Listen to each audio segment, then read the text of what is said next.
Shit's like the straight cook, you motherfucker. What's good, what's good, what's good? It's your boy, the Wall Street Trappin, man, and we got a special Thanksgiving edition right now, right? So I understand. Right now, you sitting in front of the turkey. Right now, somebody is about to eat some gumbo, if you're from New Orleans. But I want you to ask a question right quick. I want you to make sure you know who made that goddamn potato salad. You feel me?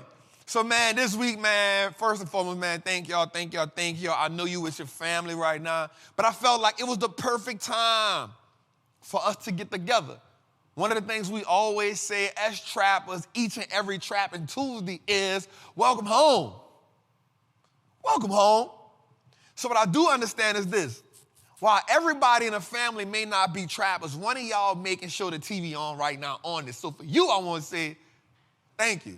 And I want to give you. That's right, man. So we really want to get into it, man. Like, today we want to cultivate something. Right? We want to cultivate something new. Right? Because I know that somebody in the family been pushing the idea about wealth. Somebody been trying to get your cousin, you've been trying to get your uncle, you've been trying to get your auntie, you've been trying to get everybody on board, but it's just hard. You've been telling your people about Trap, you've been telling your people you took this course from Trap, you've been telling your people you've been rocking with Wallstreet Trapper, and they just don't want to buy in. So I said, why not let's just talk to everybody on Thanksgiving. To everybody that's new in the family, what's up, fam? How y'all doing? I'm Wallstreet Trapper. Yep, I'm the person your people been telling you about, you know what I'm talking about?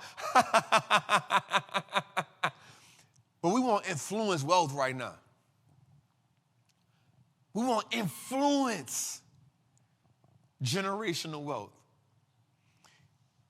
We want to influence new philosophies behind money. So I want y'all to just take a minute, just give me this next hour where we just lock in. I know the football game on, but I want you to understand something. They already millionaires. They already millionaires. They already walking in their dream. They already walking in their purpose. They already doing what they feel is necessary for their family. My goal is to ask you, what are you doing? What are the consequences behind the conflict that you're having with your psychology around money? I want to ask you, what is anchoring you to your current financial circumstances? Let's go a little deeper. I want to ask you, what is the residue of poverty on your life? And so today in this special episode of Trappin' Tuesday, we're going to call this the Thanksgiving special, Bird Talk. We're going to call this Bird Talk. But the goal today, man, is just make sure everybody, while we together, because I'm big on family, I feel like you cannot truly talk about wealth if you're not talking about the family unit. One person alone can't be wealthy. I don't think so. You may be prosperous, but wealth is a family affair. Wealth is about passing assets, information, opportunity, and possibilities down. And so today, while we're going to talk about stocks, I want to turn over a new page. I want to give y'all some things to think on. And I challenge each and every person after this episode to have a talk with the family about building wealth. We want to take on a new relationship. We want to take on a new mantra. And I'm going to be real, y'all. Like, the reason why this is so important for me is because in my own personal family, right, I lost my great aunt, but I lost both of them in the matter of 11 months. We just lost my Aunt Nita a couple weeks ago, and my family has to take on a new path. My family is on a new trajectory.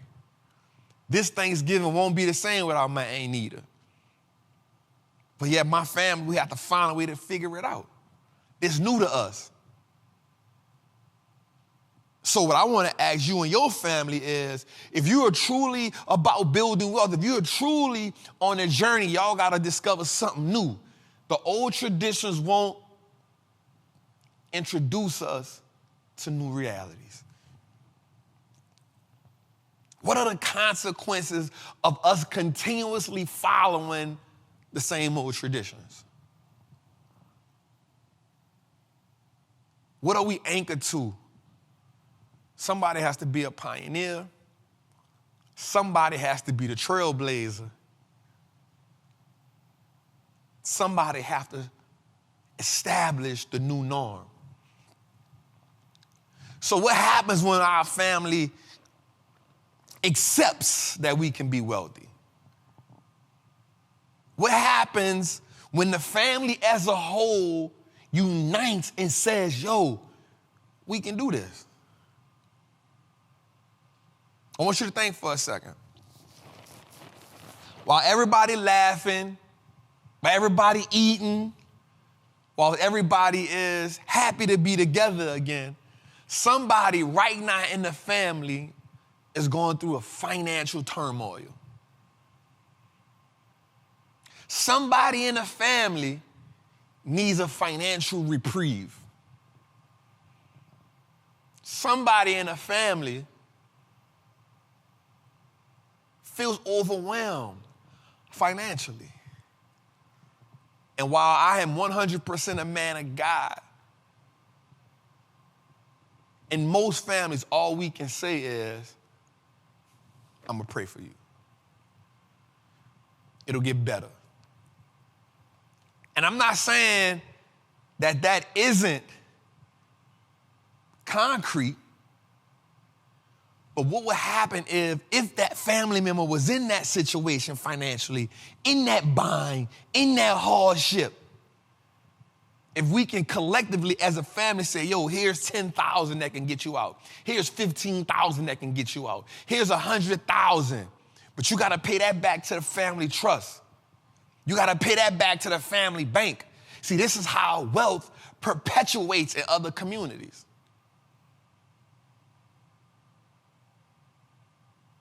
What if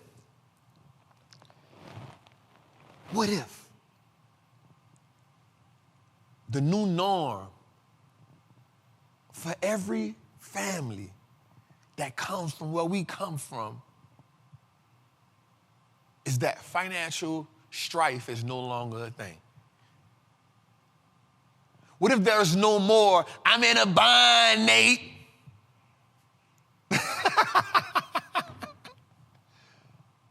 But what if that wasn't a thing no more? Now, I'll be true with you. I'll be real with you. That doesn't happen in 1 year. It doesn't happen in 2 years. But it can happen in 3 years, 5 years. When we stop looking at our families as individuals and start looking at our families as a corporation. And so today, that's what we want to establish. We want to establish new rules, new mantras, and family SOPs, standard operating procedures for each family. Today, on this Thanksgiving, we normalize wealth. Today, on this Thanksgiving, we develop mission statements for our family.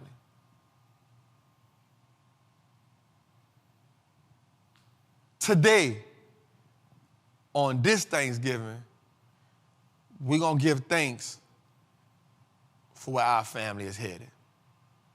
Welcome to a special edition of Trappin Tuesdays. We're going to call this Bird Talk. So let's start off, man, for everybody to do, man. Let's start off with the mantra, man. Listen, y'all need to know this, man. To all my old travelers, for my travelers, y'all already know this is our thing right here. This is kind of like our pledge allegiance to the flag, right? This is our mantra. Let's start this, man. Listen, I am a certified Wall Street trapper. I am confident in my ability to make great investments. The stock market is a machine that prints money, and I am more than capable of operating that machine. Not only will I free myself, but my family will eat for a lifetime based on the information that I apply today. I am a money maker and a wealth builder. Today, I break all the chains that anchored me to that poverty mindset. My ancestors will smile now because I have turned our last name into an asset. Let's stop right there. Let's take that part in.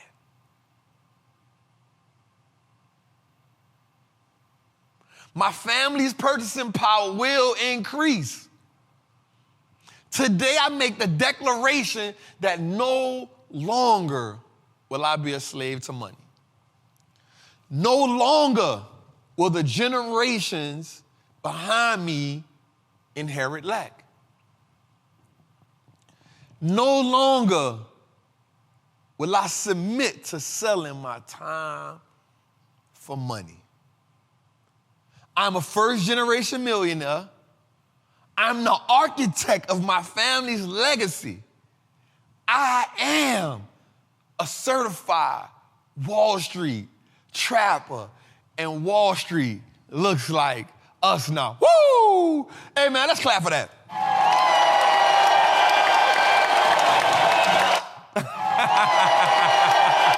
All right, man, let's clap for that, man. So I want to get y'all into the information today, man. I know y'all hungry. I know y'all want to eat. So here's what I'm going to talk about first and foremost, man. Let's talk about the 4 stages of financial awareness, right? We're going to talk about these stages because, listen, we got to prepare for wealth. Wealth requires time and transformation. I think one of the things that hinders a lot of people is we don't realize that we got time. But also a transformation has to take place. A transformation in how we see money, a transformation in what we do with our money, and a transformation, watch this, with our philosophy around money. We have to create a new value for family, right? More than just us seeing each other for New Year's, Christmas, Thanksgiving, birthdays, and funerals. Let's create a new value for our family. We're going to get into some deep stuff tonight, not too deep, but also what about objectives and incentives?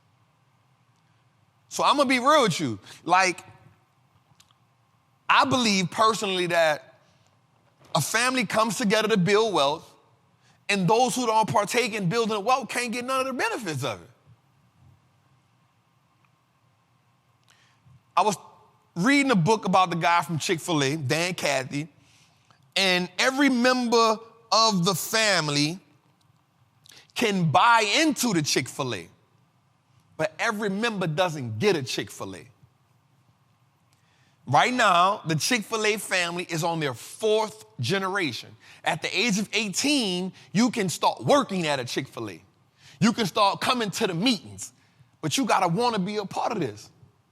Yes, you have the Cathy name. Yes, you have the Chick-fil-A brand as a part of your life, but you don't get the honor of owning, being on a board of directors, if this ain't what you love. And I believe what we have to do to create wealth and to build wealth is we have to create a system. We have to run the family like a corporation.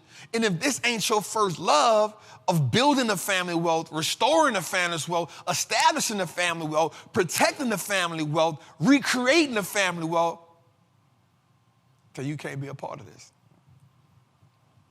And every family plays a pivotal role. First cousins, y'all play a role.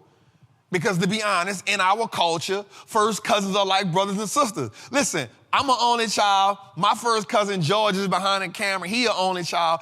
We grew up as brothers down there. He's about 9 years older than me. I used to antagonize him. He wanted to fight me all the time.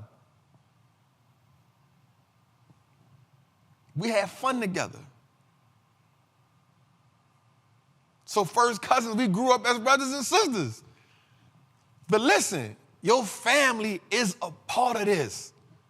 Your wife, your kids, aunties, uncles, everybody has to contribute. So now that means we got to unanchor ourselves from that financial trauma. All right, let's dig a little deeper. So let's talk about something before we get into it, man. Let's talk about the 4 things that truly kill wealth. See, here's what I want to understand. Before we can teach or obtain wealth, we must first understand our relationship, our awareness about and around money. That truly shapes our financial wellness. Money has been a dog subject in a lot of our families. It is the one thing that we truly never talk about. But how can we truly build wealth if we don't know our own financial personality? If we don't understand the culture of finances in our family? What is our wealth identity? Question. What is your family's tradition when it comes to money? What is the tradition of your family when it comes to money? You sitting together right now. When is the last time y'all talked about building wealth as a family? When is the last time y'all talked about building a business or investing as a family? When is the last time you talked about prospering as a family? It's a pandemic, went through a recession. How many husbands and wives have had a financial conversation about, yo, this is where we are financially. Are we in the green or are we in the red? Right quick, here's our expenses. Here's the money coming in. If the money coming in doesn't exceed the expenses, we're in the red. If the money in our bank account doesn't take our net worth to a positive, we're in the red. And if we are in the red, what are we doing to get out of the red? I'm talking about facing this thing face on. I'm talking about looking at each other financially and not hiding from it. So that's what happens in our family. That's what happens in our culture. We hide from the reality around money. Thinking that if we don't look at it, it's going to get better. If I don't look at the bank account, it's going to change. I spent that money for the weekend. I'm just not going to look at my account. No, let's face the reality.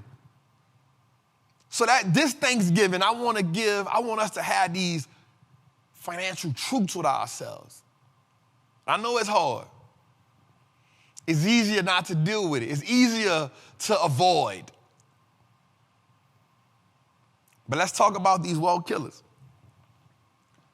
1, lack of wealth awareness. That's simply just saying, where are we financially?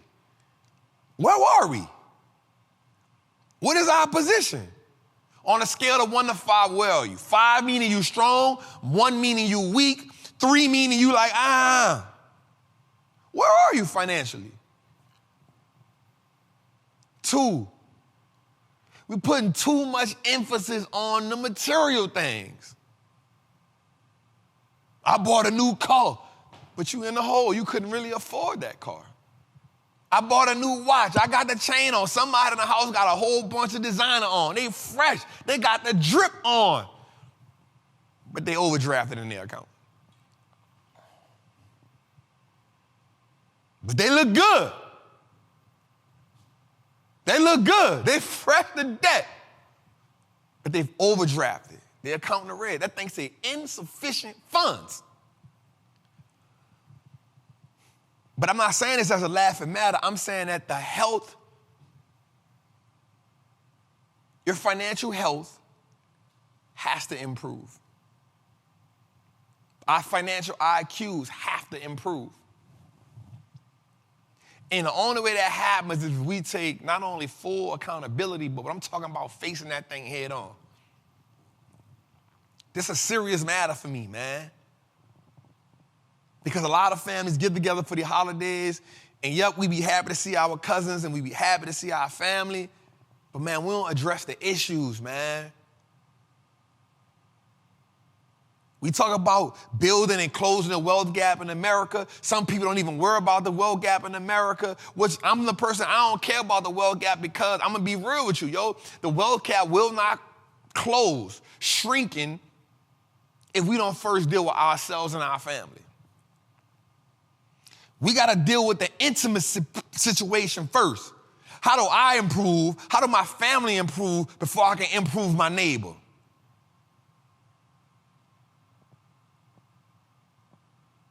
Somebody gotta take the initiative. And I can almost guarantee you that everybody in the family right now wanna be better financially.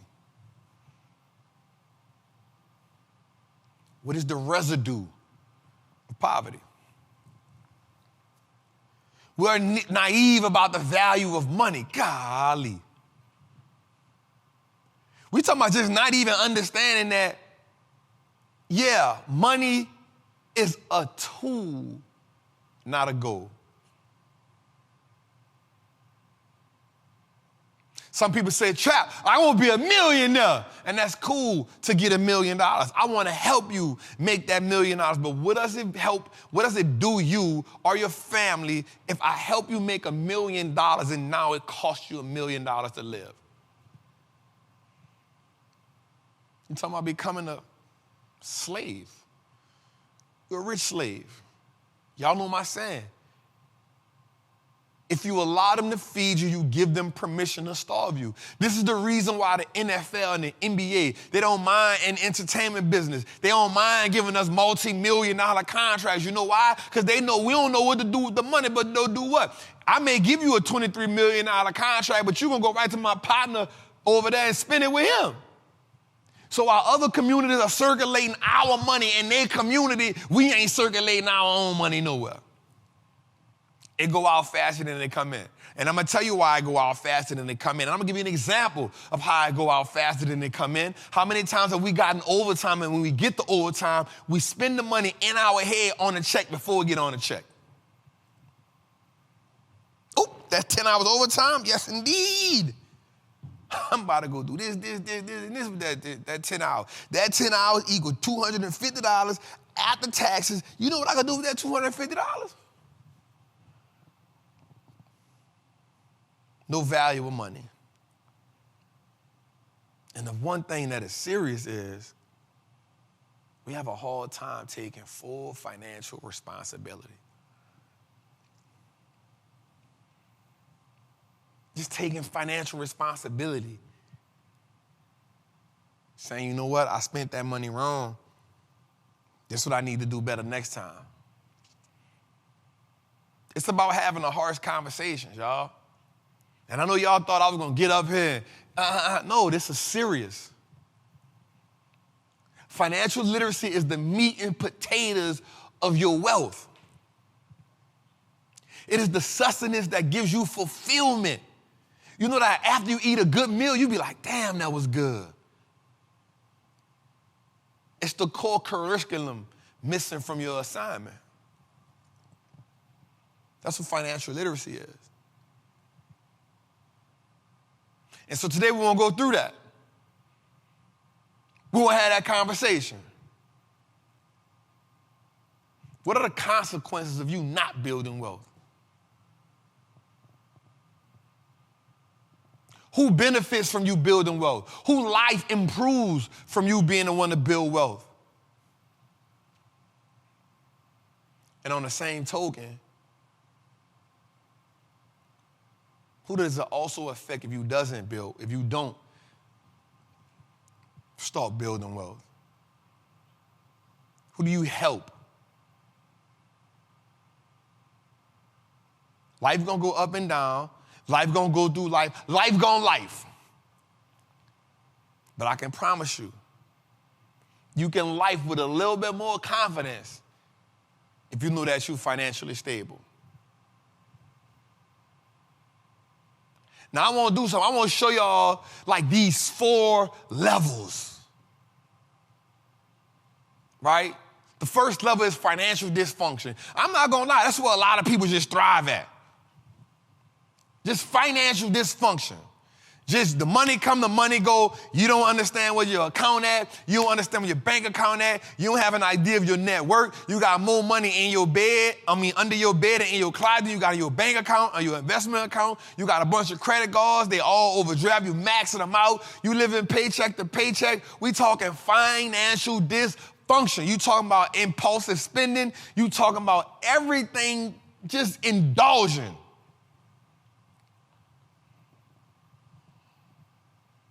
Come on, say this, man. You cannot be in survival mode and thrive mode at the same time. You must divorce your addiction to surviving. Woo! You gotta divorce your addiction to surviving. You know the one that say, no matter what, that when there's a will, there's a way, I'm going to get through it. Survival mode. I'm going to do whatever it takes. Survival mode. I ain't going to ask nobody for nothing. I'm going to get it on my own. Survival mode. Financial trauma. There's an addiction there. You got to divorce that. And you got to marry that orgasmic feeling to thriving, man.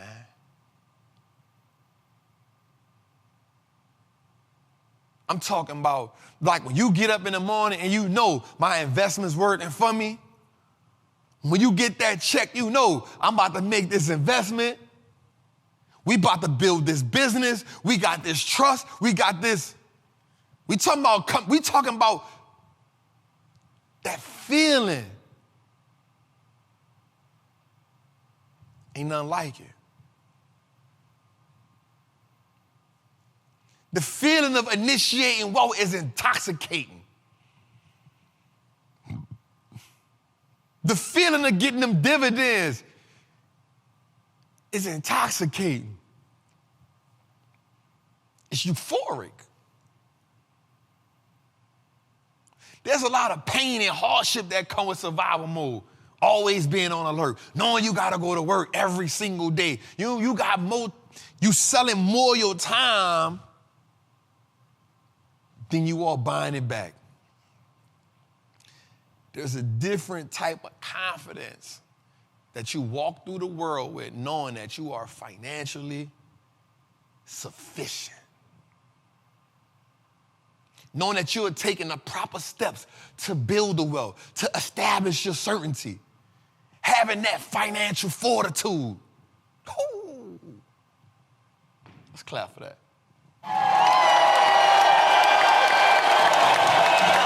I love when I say that. Right? Because here's the thing, man. Poverty has a price. Freedom has a price.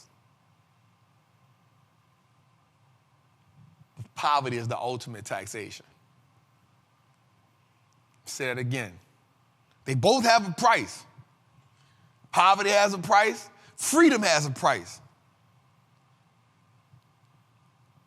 Poverty is the ultimate taxation. Because when you're in poverty or when you're financially dysfunctional, everything costs more. If you can't get the car fixed because you don't have the money, it costs more. It costs more in time, it costs more stress, it costs more heartache.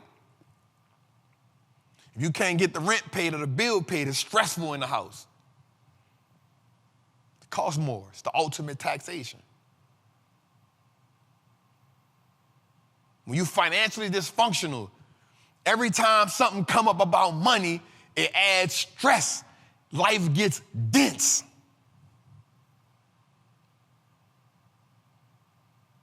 There's conflict.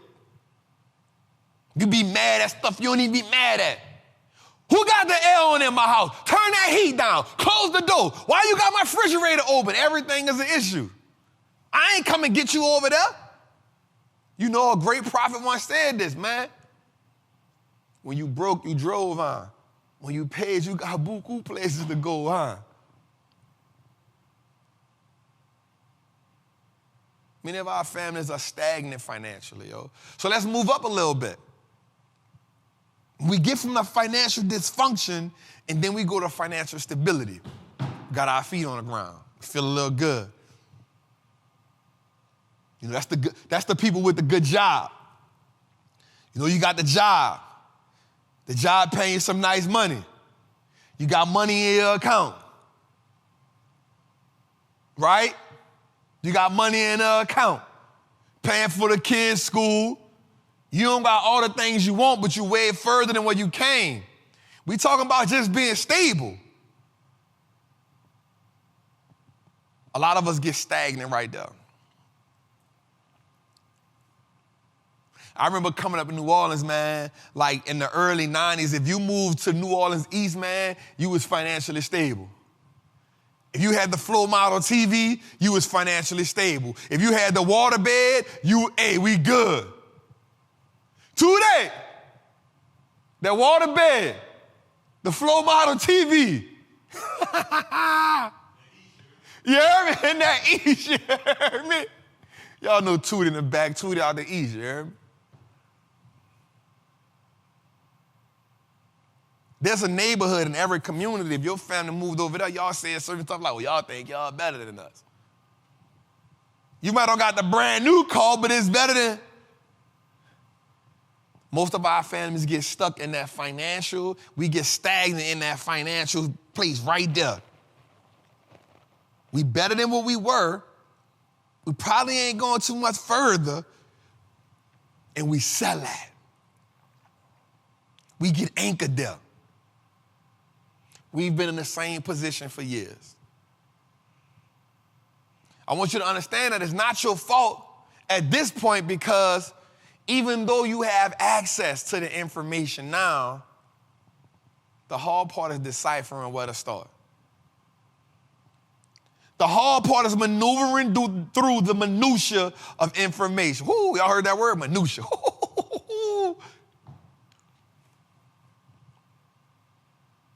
And then let's go to the next level. Financial independence. Financial independence take us a little bit further than stability. We're stable, but at this point, with independence, we understand life and money on a different level. We've elevated. See, in the market, there's these two things. There's support and then there's resistance. When you get to the financial independence, you've broken the resistance. Financial independence means, yeah, you might have a job, but you got them investments going. Because here's the thing. There's people with jobs that actually are in a financial state where they can walk away from their job. They just like what they're doing.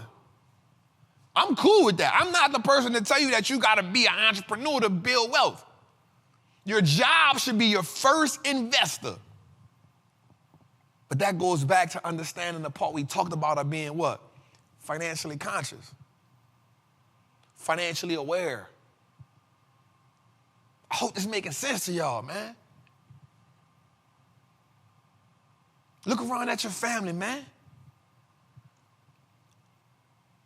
What new traditions we gonna put in place? We can sit at the TV all day and watch all of these people. We can go watch these people play football, but guess what? They went from mini football to high school to college to pros. They living their dream. I know your uncle said, man, put the game on right now, man. I don't want to hear this. Them people living their dream. You want to watch the Thanksgiving Bowl. You watch that every year. For how many years? Them people living their dream. You don't watch Emmitt Smith. You don't watch Barry Sanders. You don't watch everybody. You don't watch Troy Aikman. You don't watch Jerry Rice. You don't watch Steve Young. Them people don't retire now. They living their dream. What you gonna do? You can change the channel. I'm not tripping. But I can promise you, every day I'm building mine. I want to help you build yours. I want to help you. I want to give instruction. I want to be the pioneer. I want to be the person. Yo, for all the people that don't know who knew, yo, I was homeless. I slept on my great auntie couch a few years ago.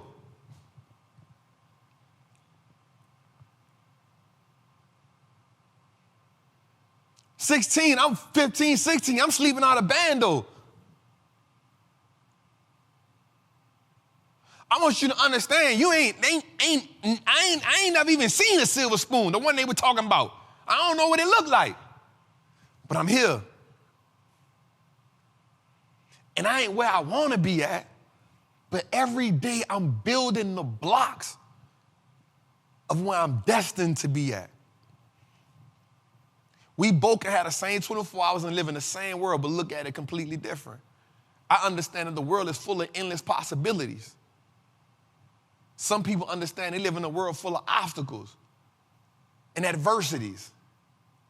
Some people let the obstacles and adversity keep them or make them submit to a place that they don't want to be at. I look at the obstacles and the adversity as a gateway to get me where I got to go at.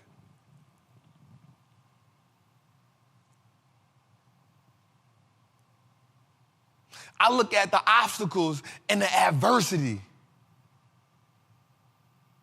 as a path to progress. And I want to take as many people along the journey with me. That's what these shows about. That's what Trappin' Tuesdays is about. That's what this is about. I want to cultivate an idea of greatness. I want to have cause conflict between what you believe and where you know you can go at. I want to cause conflict in that. I want you to fight between the beliefs of where you can go at and what you see right now. I want your reality to have conflict with your current situation.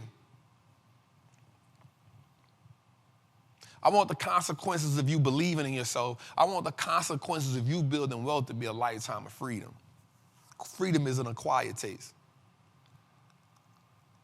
And that's what the financial independence does. It's for those people that have been working and have been establishing themselves. Those people who work and are entrepreneurship, and you bought a piece of real estate, or you started investing in some stocks, or you started a business that you are now creating income, or you're financially strong outside of the job. Because a lot of entrepreneurs trade in for one job to become a slave to their business. You still have financial stability. We got to at least graduate to that financial independence. Question: what is the residue that's left from poverty? That financial philosophy has to change.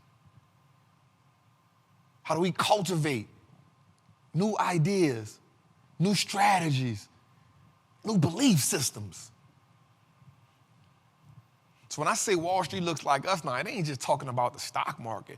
It's talking about understanding that we can build wealth, understand that wealth is our birthright, understanding that we are possible, that we can attain that abundance and overflow of money because they print it every goddamn day.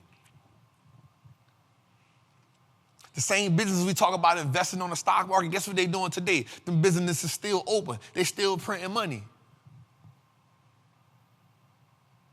And then this last one, man, financial freedom. That financial freedom is a whole different level. This is when money is no longer like a thing. Blissful. You're talking about every day just getting up, living a life you want, not even worrying about money, because the investments that you put in place are sustaining your lifestyle. We talking about getting up every day saying, you know what do I want to do today? We talking about getting up every day saying, yo, like these 24 hours, I own the whole 24. I can do what I want. I punch my own time clock. We must go through these phases.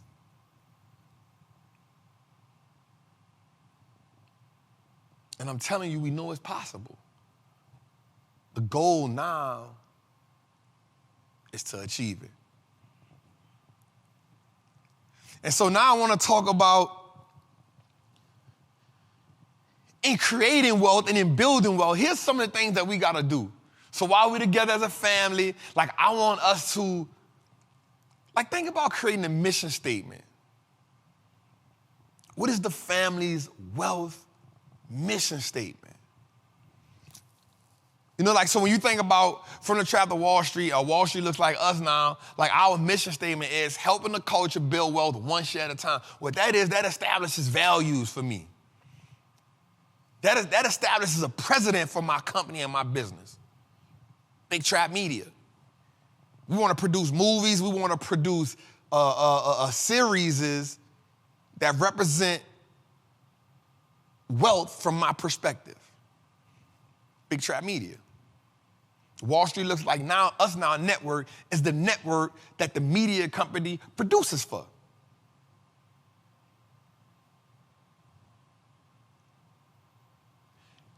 If you do not plan to be successful, if you do not plan to be wealthy, how can you truly achieve it? It can't exist. So the mission statement provides direction and education. The mission statement now empowers the heirs that come behind, because now they know what the follow-through process looks like. See, what happens is we have kids, and our kids have no direction. And so who leads them? YouTube tells them what to do. Social media tells them what to do. The family hasn't come together as a collective and said, yo, here's the identity, here's the mission statement, here's the values, here's what our family highlights, and this is how we operate. When you go to a company, they tell you, this is the mission statement. Here's the family SOPs. Here's your job position. Here's what's expected of you. Here's when you plan to leave. So now when you go to work, it ain't no, I don't know what to do. You know the values of the company. So if the company fires you for not being in line with the company's values, you know why. They have a standard in which you operate from. God, boy, you better eat that turkey. You better eat that turkey right now. I want you to understand that. So inside of that, let's create a board of directors. Listen, let's create a family CEO. Right? Somebody who just has sound financial judgment. Let's create a family secretary. Let's create a family treasury. The secretary, you keep notes. Y'all come together as a whole. What are we investing in? Let's put voting rights on what we investing in. The treasurer, let's open up an account. Somebody, let's open up the account, the investment account. Let's everybody deposit some money in an account for the first 2 years. Nobody can't take no money from the account. This money is going to invest in stocks. This money going to buy us a plot of land. This money going to buy us a real estate. This money going to open us a business. Let's establish these things. No, it won't happen in 1 year. No, it won't happen in 2 years. But when we think in family is thought about from a long-term perspective. How do we look in 5 years? How do we look in 10 years? How do we look in 20 years? Because here's the thing. When you die, someone else is born. It's so crazy. My great auntie passed, her granddaughter pregnant. Look at that circle of life. That's how it goes. So when you're establishing these rules and foundations, it's not just for you. Remember, inside the mantra, my ancestors will smile because I turned my family's last name into an asset. That's heavy. And now we empower the heirs because now they know what they're stepping into. We've now set a standard. We've now set the tone. We've now set an establishment that they walk into. Again, when you born in the Dan Cathy family, you already know at some point you stepping into a Chick-fil-A. Now it's on you on where do you belong on the family tree. How do we establish that?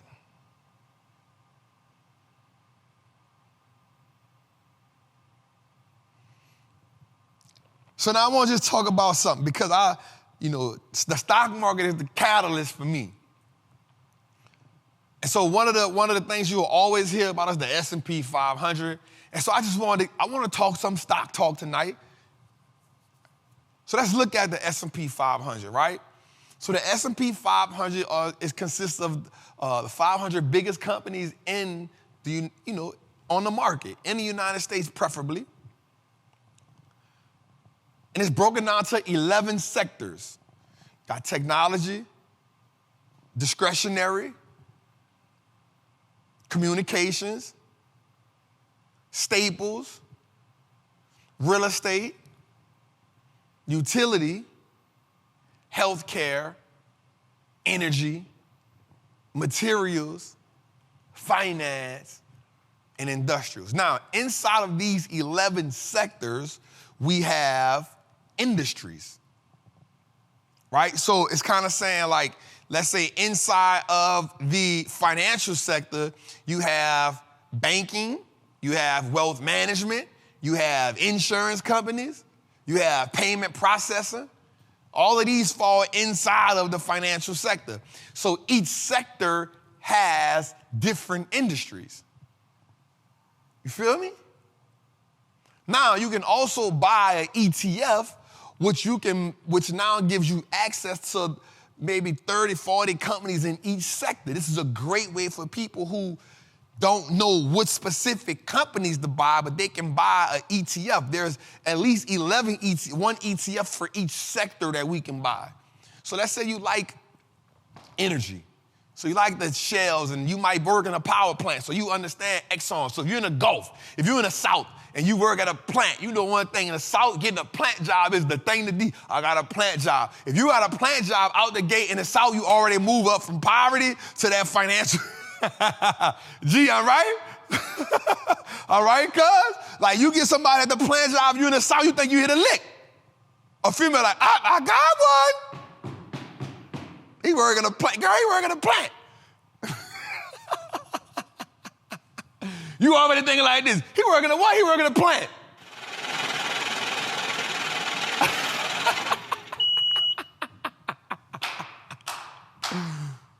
And I worked in the plant before. I worked in the plant, dog. You hear me?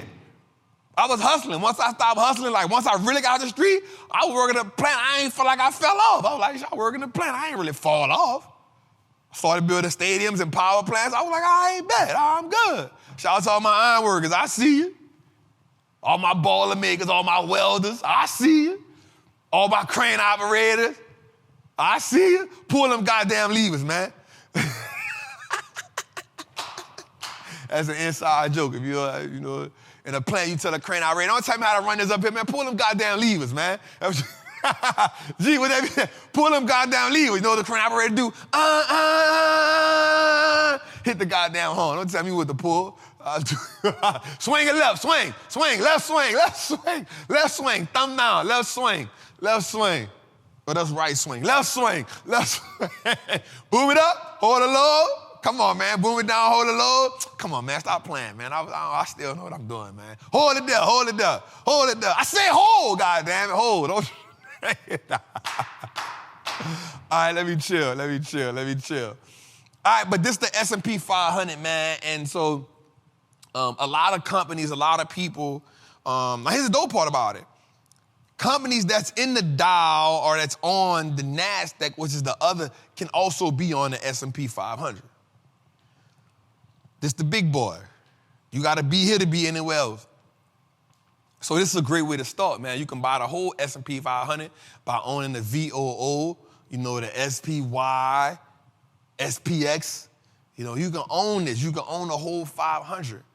So that's a good place to start. I use it as a savings account for me, right? Because when I own an S&P 500, essentially I'm betting on the best 500 companies in America to grow my money for me. So instead of me sitting my money inside of a savings account, right, I put it inside this. Now you saying like, Trap, the market is down 20-some% right now, so your money down 20%. It's okay. You know why? Because the market goes up more than it goes down. I may have a down year, so we got to zoom out. One down year don't mean it's bad, because here's what I learned. If you sit your money in a bank, whether the market up or down, you're going to make 0.0-something%. So I was losing money in there anyway. So I may as well put my money as a savings account here. They're going to pay dividends. I'm going to reinvest the dividends. The dividends are going to buy me more shares of the the VOO. It's going to keep stacking up. They're going to pay me dividends regardless. I'm going to keep reinvesting the dividends from the ETF, and guess what? It's going to grow over the long term for me, and I'm okay with that. That's my savings account. I was going to use that anyway. Financial fortitude. I want you to understand something. Orthodox financial information keeps you a slave to the system. Until you start thinking outside the box, until you start playing a game how they playing a game, if you allow them to feed you, give them permission to starve you. Let's go, man. Hey, we here. We here, man. So now I want to talk about like just four strategies we can use when it comes to investing in the stock market. One of them is index investing. So that's what we just talked about, the SPY, the VOO. You know what I'm saying? We talked about that, right? Just investing in indexes, right? The next one is growth strategy. So growth investing is when we investing in companies with, high growth possibilities. We're talking about the Chipotle's, a lot of growth, more growth than McDonald's, more growth than Wendy's, right? We're talking about the AMDs in the chip sector. We talked about Lululemon, right? More growth than Adidas, more growth than Nike, more growth than Reebok. Right? A lot of growth that we talking about Tesla, more growth than Ford, more growth than GMC. Right? We talking about growth investing. So our money gonna grow faster than it would in these companies than it would in your typical stable companies, because they got more growth on the top line, more revenue, more income, more revenue, more profit. Market likes those type of things. Then we talk about just value investing, the old Warren Buffett way. Stable companies, Coca-Cola, Visa, American Express, Bank of America. Apple is now a value stock, right? We just talking about investing in stable companies that have consistent growth, buying them at value prices. And then we talk about dividend investing. We talking about buying companies that paying dividends consistently, but strong.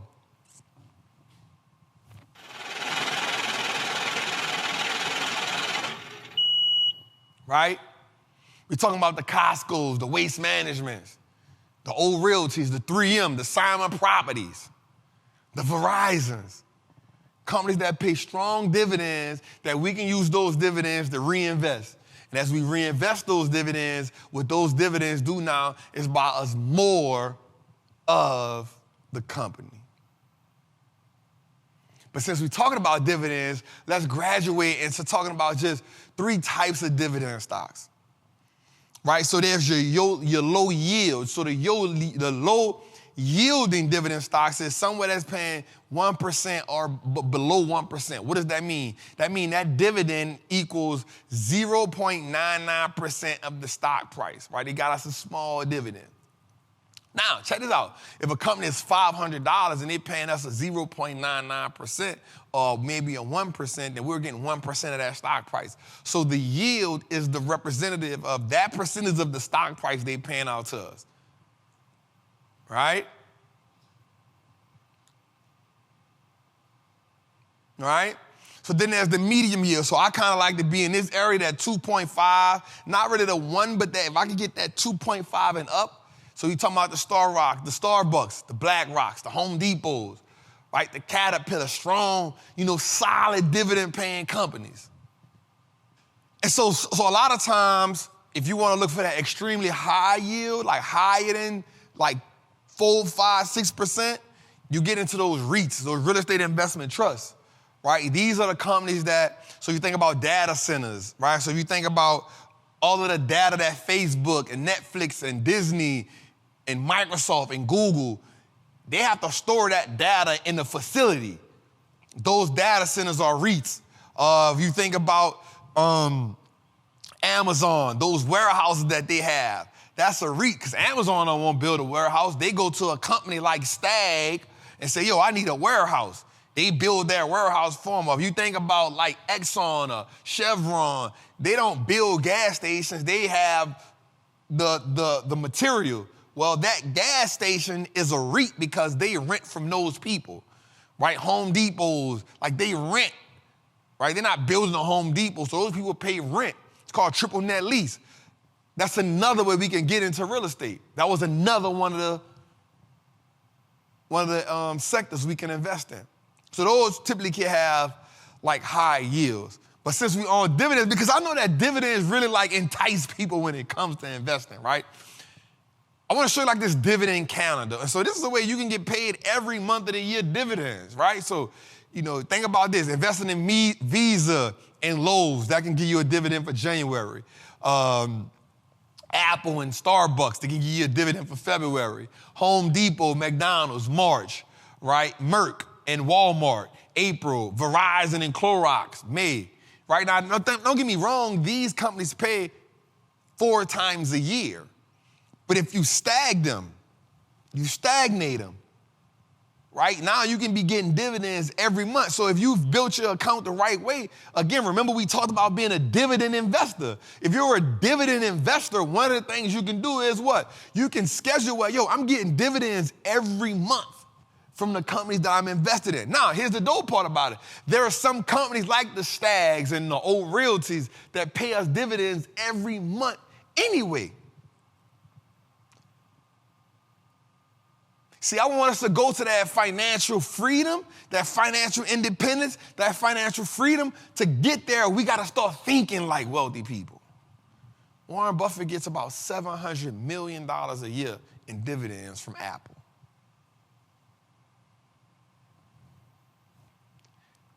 We got to just start thinking like the wealthy. But here's what we're going to say. Man, I need a whole bunch of money to do that. Okay, cool. Remember, we thinking about from the family operation. We're not thinking about just 1 year. We're talking about how do I look right now? What does this look like in 10 years? What does this look like in 15 years? Right? Like, let's zoom out, y'all. The world done made us think so much about the right now. We making decisions right now. YOLO, I want to get it right now. I need this right now. I need to do this right now. No, you got time. If you don't plan for tomorrow, today, when tomorrow come, you know better off you was today. That's why you see people when they retire, they say, man, I wish I'd have learned this when I was 20 or 30. Because they ain't take into account what they was going to need when they was 65. And a lot of us doing the same thing right now. We're not taking into account what we're going to need when we're 40. We're not taking into account what you're going to need when you're 50. You're not taking into account how you want your finance to be set up for you. And I'm going to tell you right now, there's no such thing as job security. So if there's no such thing as job security, the only person or only being that's going to give you financial security is you.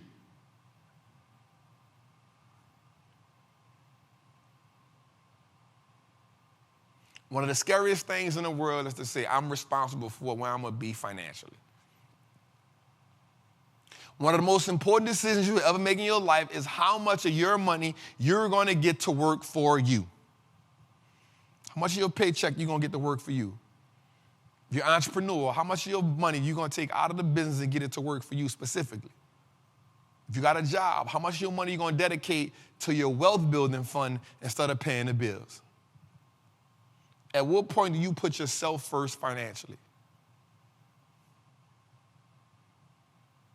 A better financial version of you is better for everybody. Watch this. There's solace. I got spicy, G. I got spicy with that one, G. there's solace in being financially stable. You know why most people in the hood stressed? Because their money ain't right. My grandmother died of lung cancer. She smoked almost half a pack of Pall Malls in a red pack every day. Pall Malls in a red pack. This around a time when children could go buy cigarettes for their people. I used to go to the store every day, buy a carton of cigarettes without a problem. But guess what? One of her biggest stress was money.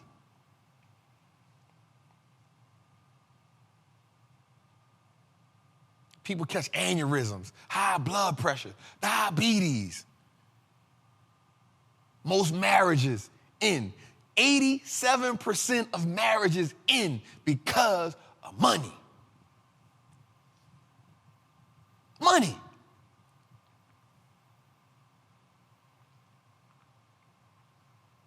Most men feel ill-equipped because money. Man, I got to get myself right. You can't really find love. You can't really be in love with a woman because you feel inadequate financially. I'm not mad at you, but what steps are you taking to become that?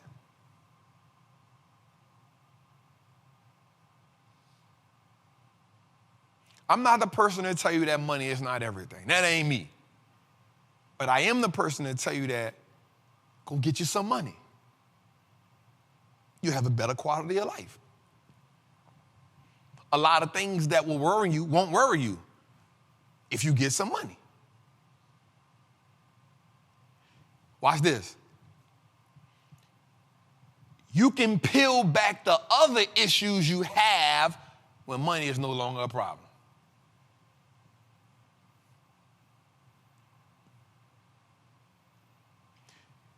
You can't deal with the other underlying issues you got in your life because money is the main problem. And because you keep thinking not addressing the issue of money is going to fix the problem get worse. The financial trauma keeps building and building and building and building until you see a person 35 years old die of a heart attack. Until somebody, and I'm not saying money fixes everything, no way, shape, form, or fashion am I saying that. But what I am saying is, coming from where we come from, we done already learned how to deal with so much of the other stuff that the world done threw at us to where we can pull back the money situation and deal with the other issues. We can't fix the relationship with our mom and daddy because we got money issues. We can't fix the relationship with our children because we got money issues. We can't love ourselves right because we got money issues. We can't get ourselves healthy because we got money issues. Right now, I pay Blue Cross Blue Shield about $400 a month for good health care. About $457. Black men don't go to the doctor. Why? It costs.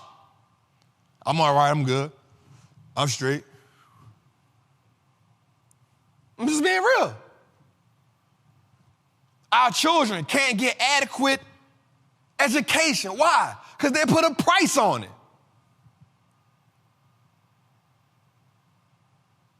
Getting them that tutor after school, it costs. It costs. But yet, Christmas about to come around.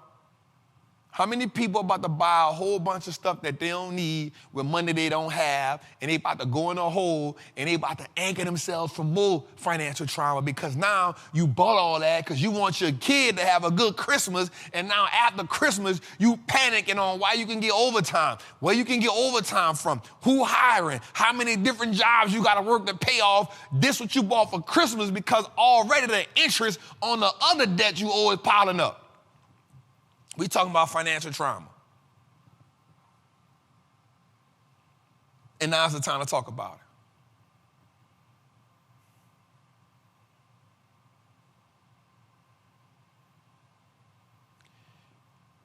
You can't put good clothes on a pig and call it beautiful. You got to address the elephant in the room. You can't have a spouse and get married or be in a healthy relationship if y'all don't know where each other at financially. I'm not saying you can't be with somebody who is in debt, but at least out the gate, I need to know you in debt so we can come together. If I'm rocking with you, how do we take care of that together? How do I help you? How do you help me? How do we help each other? You trying to marry somebody with a 400 credit score, that's going to piss you off 5 years down the line when you find it out you ain't know. Damn, babe, why you ain't tell me that? Now you pissed off at her, or he pissed off at you, or you pissed off at him. You telling your people, girl, I wish I knew he had a 400 credit score. Well, you ain't asked him. And he ain't about to tell you, well, babe, I got a 400. He feel inadequate. Let's talk about it. Finances is taboo. What's your adult report card? Uh-oh. What that is, Trap? What the credit score look like?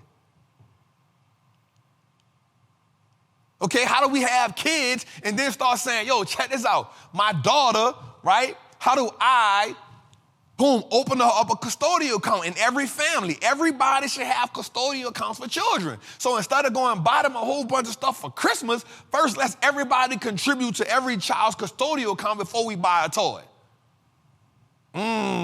Light bulb. Light bulb. When a child get a certain age, how do we now just add them to the credit card as an authorized user? Put them ahead of the game.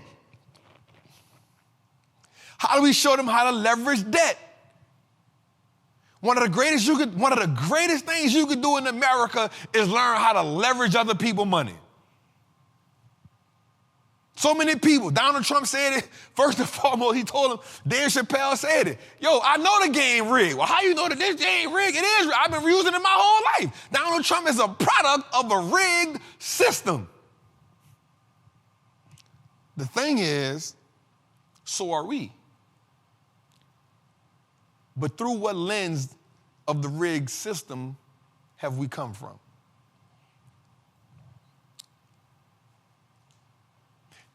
Have we prospered from the system being rigged? Or have we suffered? Most of us have suffered from a rigged system. Most of them has prospered from a rigged system. How do we renegotiate the contract? How do we use the rigged system to our advantage? And I always say, Samuel L. Jackson said it, even a rigged game is fun to play.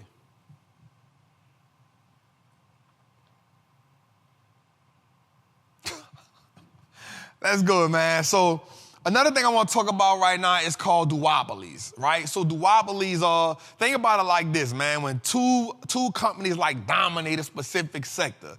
So like think about Coke and Pepsi, Home Depot and Lowe's, Square and PayPal, right?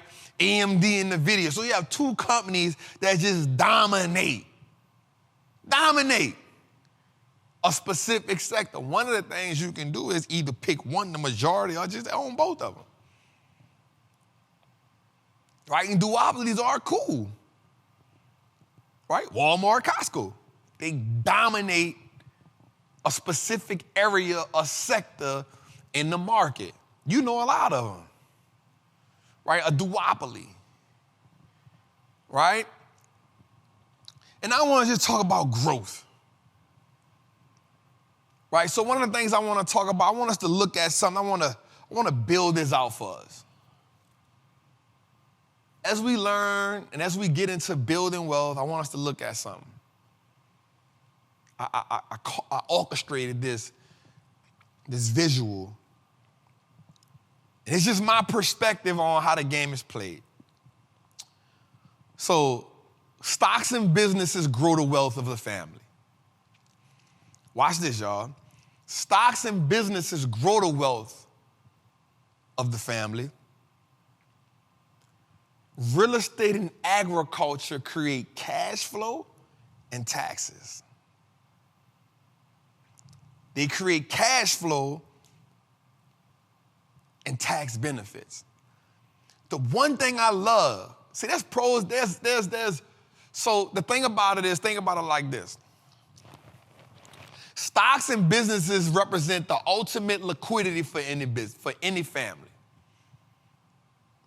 It increases the net worth tremendously. Mark Zuckerberg just lost $800 million in net worth. How? How? 800 billion in net worth. Oh, I'm sorry. Facebook itself lost $800 billion. It wasn't because they lost it in cash, it's because the stock went down. Mark Zuckerberg lost 65% of his wealth because the Facebook stock went down. But guess what? His money ain't gone. He probably only had a couple million, 40, 50, 60, 100 million, 80 million, something like that. He was worth maybe 100 or something million. Well, billion, I'm sorry. I think Mark was worth maybe 60 billion, 80 billion. I think right now he worth maybe like 400 million, 500 million. All Facebook stock got to do is go back up. Guess what he's going to be worth? 500. Stocks and business represent ultimate liquidity for wealth. Real estate, don't get me wrong, I'm not a either or, I'm an and type of person. Real estate and stocks, real estate and stocks and. I'm not about to get into, I'm not the person to debate either or. Everybody will have a different preference, but real estate offers the ultimate cash flow, tax shelter, and leverage. It's just learning how to play the game. Agriculture as well, because agriculture now, remember, I bought 40 acres of land.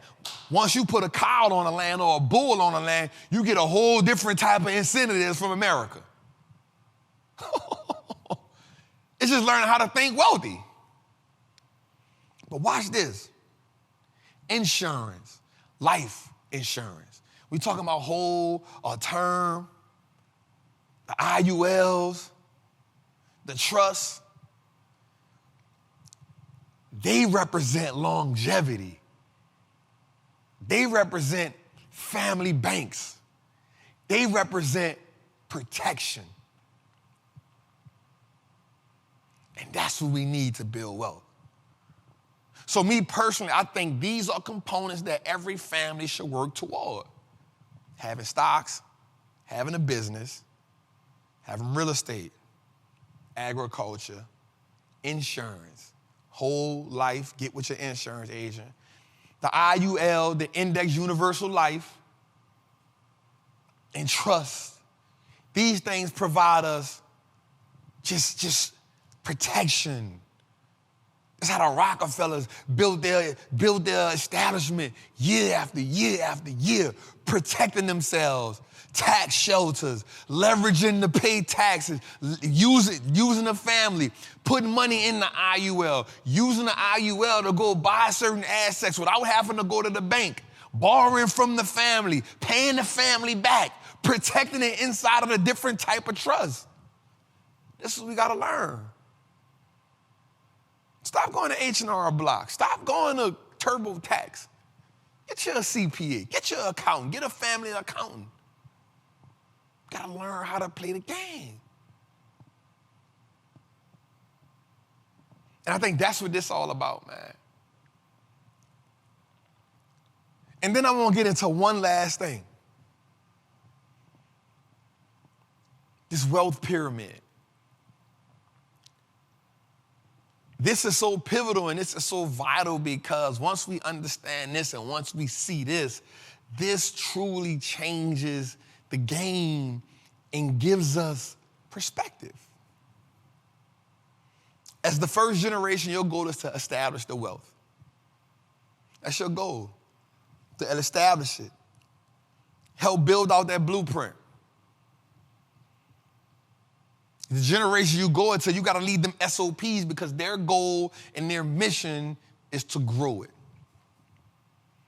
But they can grow it based on the SOPs, the standard operating procedures that you put in place. Those procedures allow them to make less mistakes or avoid some of the mistakes that you've made. You establish that. You write them down so they can see it. The third generation is now responsible for protecting it. But here's the thing. The goal is to leave and nurture the generation before you go. Establish it, grow it, protect it. The fourth generation is responsible for recreating it. Now you thinking, Trap, ain't no way in the world, that sound good. Well, we talking about longevity. My goal is to talk about how do I create legacy within the Howard family. How do you create legacy in the Thompson family? How do you create legacy in the Smith family? How do you create legacy in the Brown family? How do you create legacy in the Johnson? How do you create legacy? It ain't just with one generation.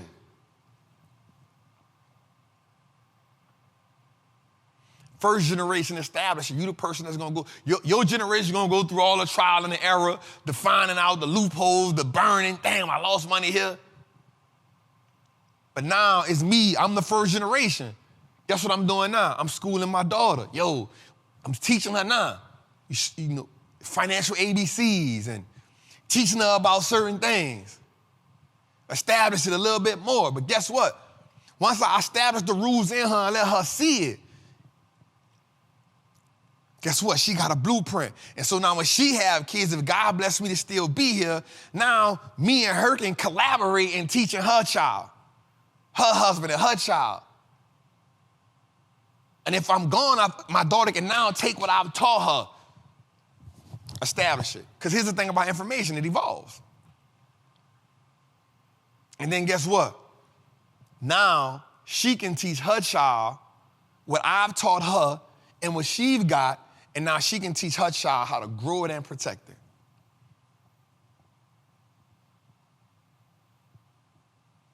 And then my daughter's children, they learn how to follow the growth that protects so they can recreate. And it's how people like the J.P. Morgan Chases and the Rockefellers, the Mars families. Remember Dan Cathy, the Chick-fil-A, they were on the fourth generation of Chick-fil-A people buying in, 18 years old. We talk about long, everlasting wealth. Keep it real. We talk about the Kardashians. We watched Kim them go through it. Now they're having kids. Kim them is the first generation. They established it. They established it. Mama was there to manage it, but Kim them established it. Now they got kids. They about to grow it. The crazy part is the young one, Kylie, and the other one, whatever her name is, they so young, they ain't too much older than the you know, they little nieces and nephews. So they already about to show them how to kill social media. They about to show them how to create beauty products. We watch these people become household names. We watch them establish wealth now. They done already give birth to billionaires in front of our face. From a sex tape to keeping up with the Kardashians, and now I'm in Times Square and the Kardashians own a whole corner. Advertising. No matter if you like it or not.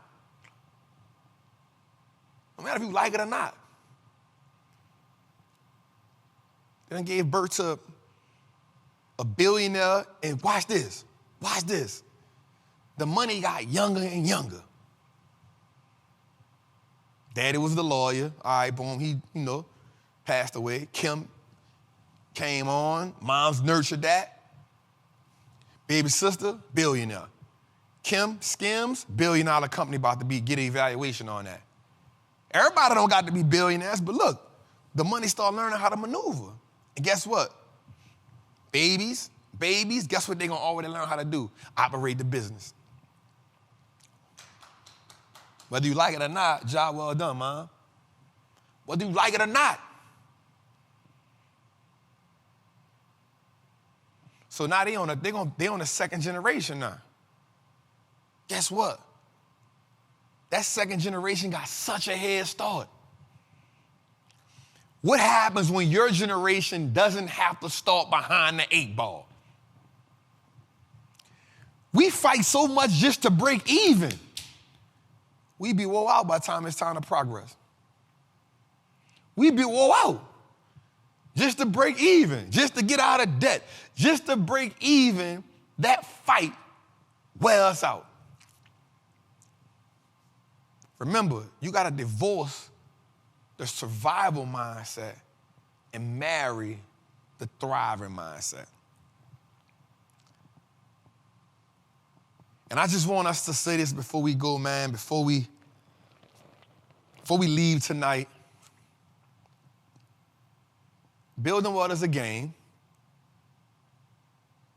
You must learn how to put the pieces on the board. You must learn how to earn money, save money, spend money, invest money, borrow money, lend money, protect money, and then recreate the money. It cannot grow if you miss a step. We must divorce the old traditions. We must establish new ones. And we must commit to being better. The road ain't easy. It doesn't happen overnight, but it's worth it. Again, what is the residue of poverty? It's your boy, the Wallstreet Trapper. Right now, we got the Black Friday sale on the Wallstreet Trappin course. It is 70% off. The link right now is in the description. The sale ends 12/01 tomorrow, Black Friday. Take advantage of it. It's the blueprint to wealth. I want to see you thrive in the stock market. I want to see you thrive when it comes to building wealth. I want you to turn your last name into an asset. Take advantage of this sale. Take advantage of it right now. Take advantage of the opportunity. Now is the time to turn your last name into an asset, and now is the time to triple your net worth. You can't be wealthy if you don't start thinking and playing a game of what a wealthy do. It's your boy, the Wallstreet Trapper. Happy Thanksgiving. Salute.